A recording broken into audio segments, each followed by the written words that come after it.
Okay, after a very rough 2 days, we are headed back to the trail. And we are back. There's the porta potty that I spent a lot of quality time with. Oh.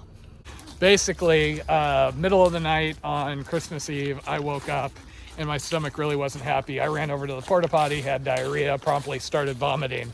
Vomited a couple of times that night. At one point, I was actually lying on the ground outside the porta potty because I was so weak I didn't feel like I could walk a couple hundred feet back to our camp. And by morning, it's like, oh, this really isn't good. We have to get in somewhere. So we called Charlotte the Trail Angel, and then we went to a hotel, found a hotel in Huntsville that worked, and within an hour or two of me running between the bathroom and the bed, Blondie started puking. So yeah, we had a very fun Christmas day. It seems to have passed a little quicker for Jen than it did for me. I still was not in enough shape to come back out here yesterday morning, but by evening I was starting to feel better and I was able to eat things like that. So unfortunately, this has really messed with our schedule.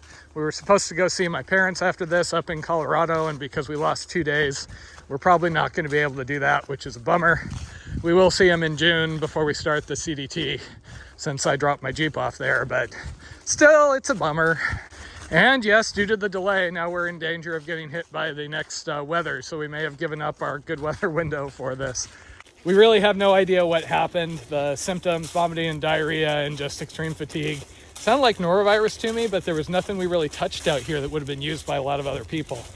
So I don't know. We filtered everything. My CNOC does have a little hole, but we generally manage that so it doesn't leak into the bottle. So I couldn't tell you. But whatever it was, that was nasty. Also, why, yes, water can cause diarrhea and vomiting. I've actually had Giardia multiple times over the last 15 or so years. That didn't feel like Giardia to me. But again, who knows? And normally Giardia would last longer. I actually carried medication on the PCT and ECT to deal with it just in case. So it is now December 27th. Originally, we would have been done, I think, yesterday, but now we figure we have 3 days of hiking, if nothing else major goes wrong. The good news is from here, the camps do divide up kind of well into 15-mile days, so that'll kind of be our standard unless we happen to make really good progress. Only took us, what, 4 days and change and 2 zeros? Oh, one very, very fun, magical puking Christmas. Okay, so this is where we were supposed to fill up our water after the Christmas Puke-Miss camp. And had we been able to continue, I would have really needed said water source because I was badly dehydrated and we only had so much water. Oh, fun times. Remember Christmas 2021, Blondie? So good water source, but see how the water's kind of cloudy? It's one of the things we've noticed a lot with these sources. Punch.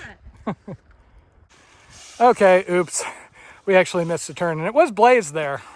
Normally there are logs across the trail like this. It looks like somebody pulled the logs somebody set off the trail, probably because they were driving by. Oh well, extra miles.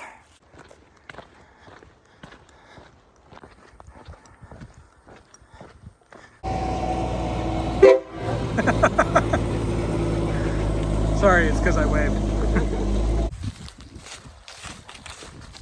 You know, all the ridiculousness that he put into his books, like mind controlling people by cutting off their nipples and carrying them on a belt and stuff like that. But it wasn't fantasy, you know, it was more real than fantasy. It was dealing with real political theory. So Blondie up there is currently understanding the pain I was going through the other day because she is doing what's called silk blazing. Basically, Have hiking poles. I don't pay money for hiking poles. You have to find them for me. okay, if you just ignore privileged-faced McBlondie up there, she is silk blazing, which means this section of the trail has not had anybody come through this morning. So there are spider webs just spread across the trail. If you're not paying attention, you end up getting a face full of spider web, which that's one thing, but often you see the spider and then you hit the web and all of a sudden you like don't know where the spider is. So you picture you've got like 3 spiders crawling through your beard. It's a pain in the butt. Now, Blondie there is a little shorter than me. So the problem is she'll sometimes like duck aside to miss a spider, and then I get it in the face because, you know, it's at her head level. Oh, I don't know. Like I said, I just remember when I did that bike century and the lady said, to this day, I don't remember the hot tub I stopped for, but I remember that I stopped. You're going to be comfortable again at some point.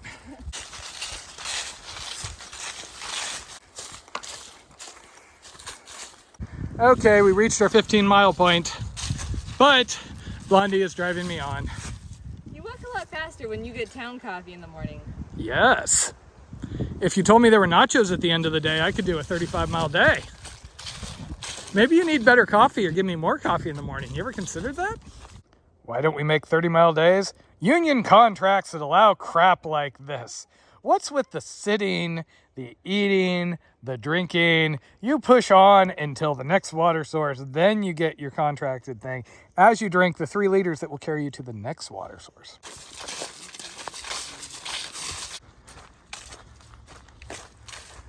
Ooh, fancy parking area. Okay, 2-mile road walk, then we get to a church which should have potable water.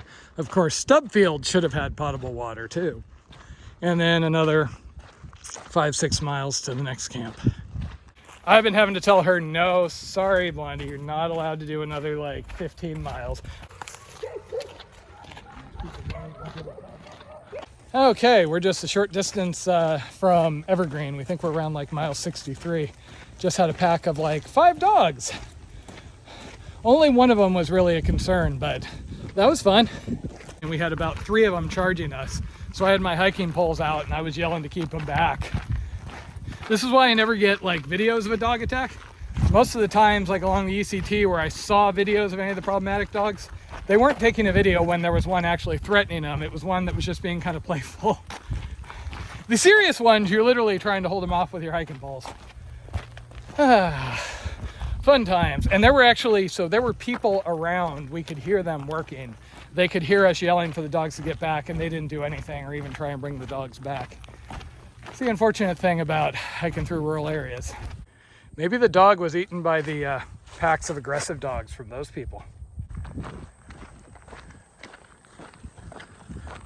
Road walking with a warning in the guide about dogs. This takes me back. And the Evergreen Baptist Church was nice enough to offer potable water, so we're drinking out of their faucets. I wish they offered a porta potty, but you know, that's just me demanding everything. Blondie is currently having a war with a very large spider that was on her pack. And now we don't know where it went. Oh, it's under my pack. Oh.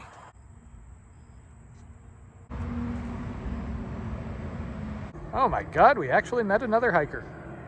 Blondie was judging him because he had a chair on his back. But so when you're road walking, you have lots of time to like contemplate things like, who makes a sign that says, obey signs, state law? Blondie was just commenting, don't put that on YouTube. But before that, was just commenting, this road's providing all the things. We just found an unopened condom, some half-filled drinks, and a pair of headphones. Hey, I still think we should have picked up the headphones. Those are valuable. The condom was sealed. I guess they probably didn't work, but it would be worth the chance to carry them out. Sealed. So I have this personal theory that nobody makes a sign for something that didn't happen at least 3 times. So cemeteries that have warnings about don't just show up and bury somebody, I always picture that there were at least 3 occurrences where somebody's like, we're on a road trip, grandma died, okay. Look, a cemetery, let's bury her. Griswold family Christmas style. So there was some internet thing about putting like googly eyes on everything. Sweet. I like this guy's decorations. Mr. Sneed, you decorate well. Welcome to my least favorite time to be road walking. Twilight.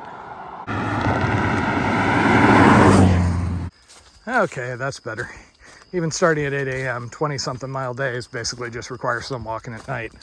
Which I don't mind. This isn't bad at all. It's not that cold. Don't have the Florida thing where when the suns go down, that's when the mosquitoes come out briefly. But road walks at night are not my favorite. So I don't know if it comes out in the video, but basically on either side of the trail, there's hundreds of little like sparkling dots. If you look close, they are spiders. There you go. 6:30. Not that late as it goes, but our feet are filling a 20-something mile day, you know? And the MasoTaters are very tired after doing a 23-mile day while recovering from a stomach bug. Fortunately, we got to this nice peaceful camp and we have it all to ourselves. Home sweet home for the night. Which is good, because nobody wants to hear us groan and roll around on the ground like I'm doing. Oh, it's gonna be fine once we lie down.